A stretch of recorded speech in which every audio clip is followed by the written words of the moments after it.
안녕하세요. 저는 딸기만두 딸입니다. 엄마가 읽을 책은 봄을 찾아 떠난 남자 두 번째 이야기입니다. 작가 클라라 마리아 바구스, 온진이 김희상, 출판사 청미입니다. 낭독을 허락해 주신 출판사 선생님 고맙습니다. 계절이 바뀌려나 봐요. 듣고 계신 삼촌, 이모 모두 건강하세요. 다음에 또 만나요.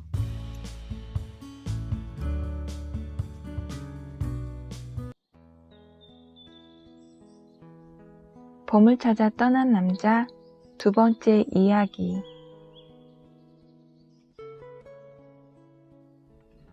어느덧 해가 저물었다.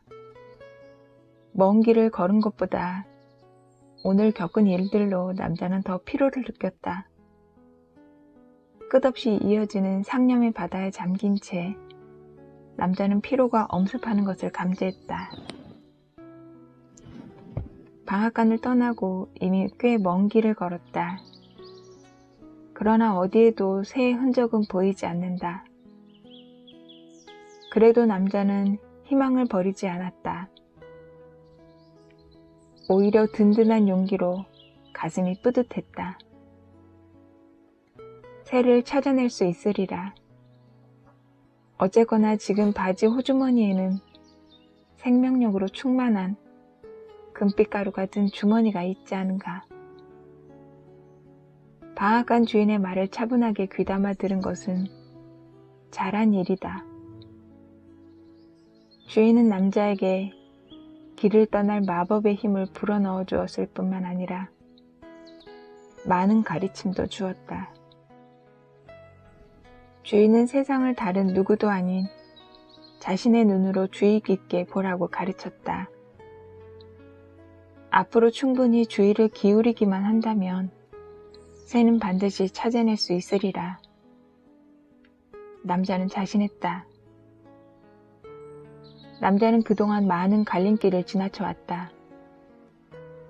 그때마다 봄의 기운을 읽어내려 주의 깊게 살폈다. 봄이 흔적을 남긴 길을 따라가야만 한다는 사실을 잘 알고 있었기 때문이다. 겨울잠을 이기고 봉우리를 틔운 꽃의 흔적이 있는 곳이면 저 신비한 새가 지나갔으면 틀림없다. 자신감을 가지고 남자는 계속 걸었다. 날은 갈수록 어두워졌고 생각에 잠긴 남자는 길을 알아볼 주의력을 조금씩 잃기 시작했다. 얼마 뒤 남자는 자신이 냉혹한 한길을 발산하는 밤 기운으로 뒤덮인 벌판 한복판에 서 있음을 깨달았다. 숲과 덤불과 벌판은 차가운 서리로 덮인 채 굳어 있었다. 다시 겨울이다. 더할 수 없이 추운 겨울의 한복판이다. 이 길이 새가 날아간 길일 수는 없다. 길을 잃은 게 분명하다. 그러나 어디서? 언제? 그 어느 갈림길에서 길을 잘못 접어든 게 틀림없다. 날씨가 점점 더 추워지는 것을 깨닫지 못한 채 그럼 이제 어떻게 한다? 온 길을 고스란히 되짚어 간다? 벌써 몇 시간째 걸었는데 가늠도 잘 되지 않는데 이미 너무 많은 힘과 시간을 소비했다. 지금 돌아선다면 모든 것이 헛수고가 되고 만다. 남자는 그 먼 길을 무의미하게 걸어왔다는 느낌을 참을 수가 없었다. 그래서 계속 같은 방향으로 걷기로 결심했다. 언젠가 다시 갈림길을 만나면 봄으로 이끄는 방향을 찾아낼 수 있겠지. 남자는 계속 걸었다. 1시간쯤 지나자 밤은 하늘에 남은 마지막 빛마저도 꿀꺽 삼켜버렸다. 칠흑가든 어둠 속에서 남자는 간신히 길을 찾아가며 걸었다. 걸핏하면 돌불이나 나무 등걸에 발이 걸리는 바람에 남자는 몇 번이나 주저앉았다. 한 번은 곧장 나무와 부딪히는 바람에 사태가 난 것처럼 쏟아지는 눈덩이를 고스란히 뒤집어 써야만 했다. 남자는 머릿속에 맥박이 불끈거리는 것을 느꼈다. 그때마다 찌르는 듯한 통증에 이를 악물었다. 다시금 잠잘 곳을 찾아야 했다. 추위도 추위지만 허기부터 달래야 했다. 갈증을 이기려 남자는 손으로 눈을 뭉쳐 입에 넣고 녹여 먹었다. 추위는 발목을 타고 올라왔다. 갑자기 길이 막혀버렸다. 사방을 더듬어 보아도 덤불이나 나뭇가지 같은 것들만 만져졌다. 이럴 수는 없다. 그 먼 길을 걸어온 게 헛수고라니. 남자는 어처구니가 없어 자기 자신을 두고 욕설을 퍼부었다. 그러나 눈이 그의 소리를 삼켜버렸다. 이제는 달리 어쩔 도리가 없다. 돌아가는 수밖에. 그 먼 길을 고스란히. 모든 것이 헛수고였다. 그 모든 귀중한 시간을 허비하기만 했다. 남자는 메고 있던 배낭을 바닥에 내려놓고 그 위에 털썩 주저앉았다. 그리고 바지 호주머니에서 금빛 가루가 든 가죽 주머니를 꺼냈다. 엄지와 검지로 가루를 약간 집어 다른 손에 흘러내리게 하면서 남자는 문득 깨달았다.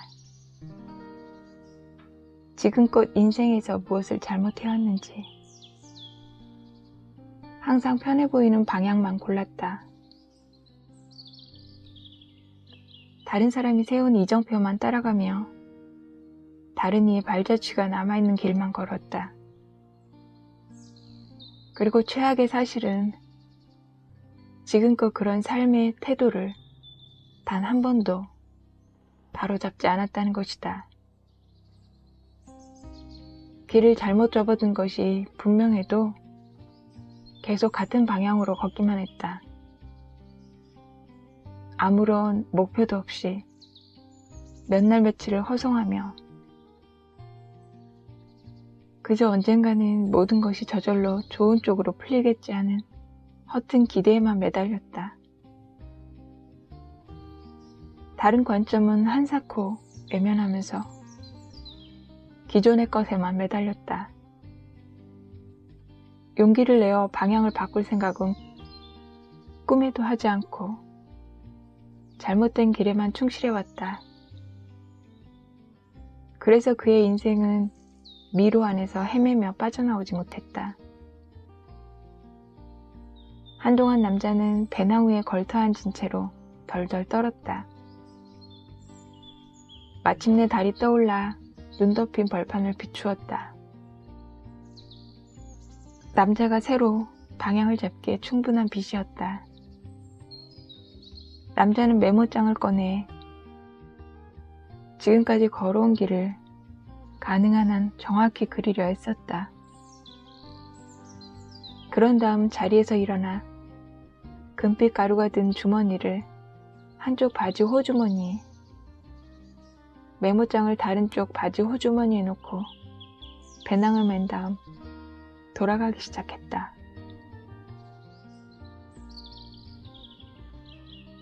남자는 밤새 걸었다.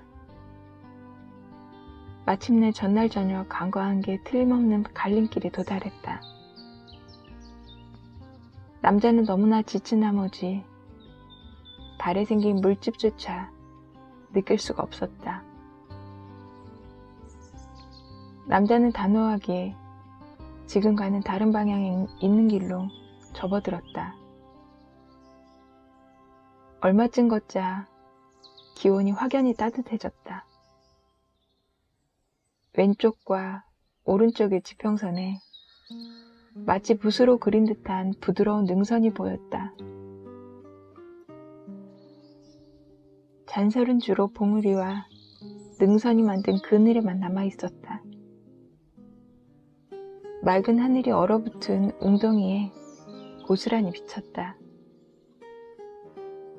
눈 녹은 물이 땅속으로 흐르며 쫄쫄거리는 소리가 들려왔다.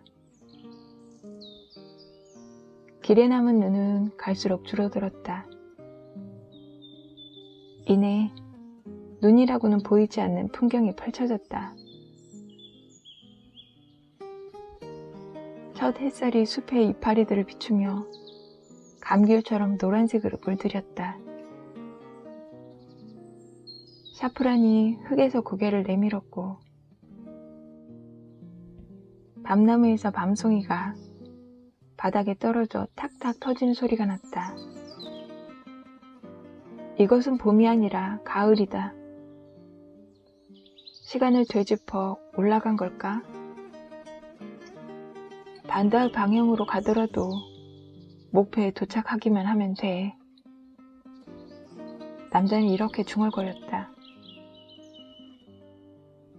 밝은 날은 맑은 낯빛을 자랑했다.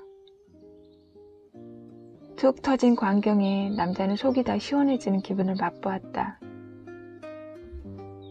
가벼운 걸음으로 걷던 남자는 길가에 마련된 벤치를 발견했다. 남자는 벤치에 걸터앉아 지친 발을 쉬었다.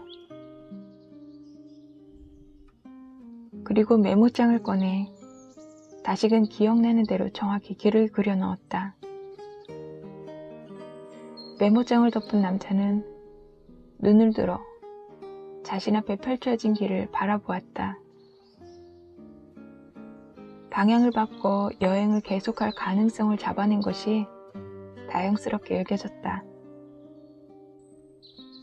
길이 막혀 더는 앞으로 나아갈 수 없다고 믿는다면 등을 돌려 어느 쪽으로 길이 열렸는지 살펴보아야 한다. 완전히 막혀버려 더는 아무런 가능성도 없는 상황은 인생에서 절대 있을 수 없다. 남자는 이렇게 생각하며 눈을 감았다. 피부에 와닿는 가을 햇살이 따뜻했다. 갑자기 간지러움이 느껴졌다. 살펴보니 개미 한 마리가 손등을 타고 기어오른다. 문득 남자는 어린 시절 할아버지가 들려준 우아한 편이 떠올랐다.